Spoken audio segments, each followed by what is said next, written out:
In this video, I'm going to talk about multiple item listings. What are multiple item listings? Basically what they are listings that you put on eBay, and for example, you want to sell your hats. You have identical hats. Let's say you have 10 hats. Okay, instead of listing each hat separately in a different auction, what you can do is you list all of them in one auction. Okay, I'm not talking about selling them all together as one lot, but selling them individually from one listing. So basically you could have 10 different buyers for each of your 10 hats from that one listing. And the benefit of doing this listing is that you'll save money in terms of listing fees. You won't have to pay for the other listings. So there's actually two types of multiple item listings. There's the fixed price format and there's the auction style format. Okay, the fixed price format is the most popular when listing multiple items. It's what most people use. It's what I use. I have never used an auction style format when listing multiple items, and I guess it all depends on your situation, but most of the time you'll find that the fixed price format is the way to go when listing multiple items. Okay, now let me just give you a couple of examples. Or before I give examples, actually, I should tell you exactly how they work. So a fixed price format, people can buy immediately from you, and basically if your 10 hats get sold out, as soon as your 10 hats are sold out, then the listing ends. Okay, now in terms of an auction style format, people will not be able to buy from you right away. So let's say you have 10 hats and you place a starting bid of $5 and you list it for 7 days. So people will not be able to buy from you right away. They have to wait for the auction to end. And for this example, let's say 20 people want to buy your hats. Okay, and they all want one hat each.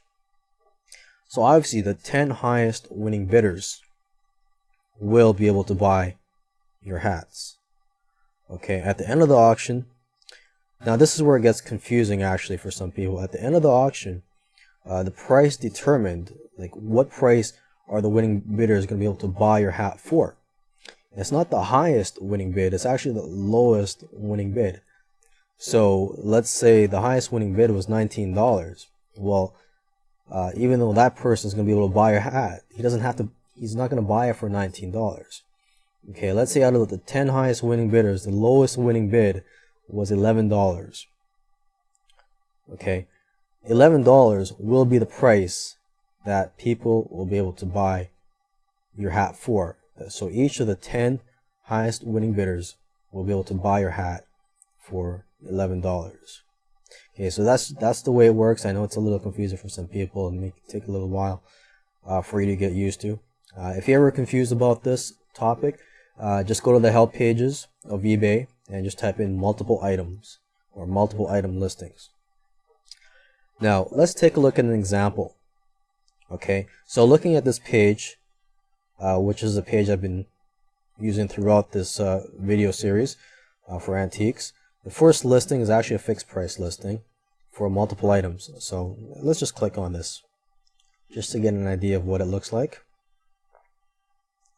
Okay, so what's being sold here are baseball packs from an estate sale.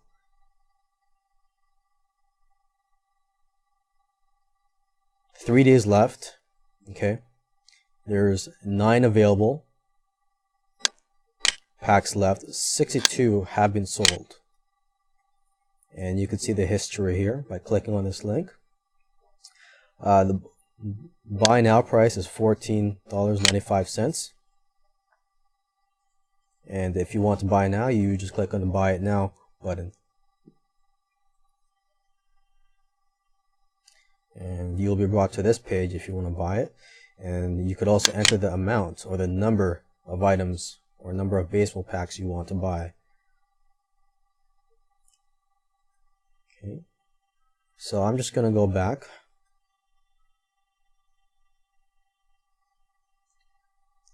Okay, now one other thing I should mention is for fixed price listings, as I mentioned in another video, is that there is a minimum feedback requirement. And if you're going to have multiple items for a fixed price listing, the minimum feedback requirement is actually higher. I believe it's 15 if you have a PayPal account, and if you don't have a PayPal account, it's 30. eBay is always changing the rules, so it's good to bookmark their important pages. Let's just go to the help pages here. This is a page that I found by just typing in multiple items or multiple item listings in the help pages. And there's actually a link here which says requirements. So you click on that.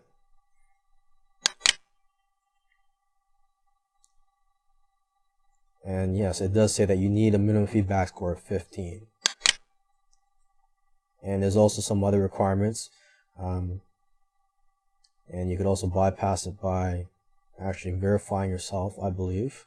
I went through this in the video where I explained the fixed price listings. Okay, and if you don't have a PayPal account, the minimum feedback score required is 30. So it is mentioned here. And you have to be registered on eBay for at least 14 days.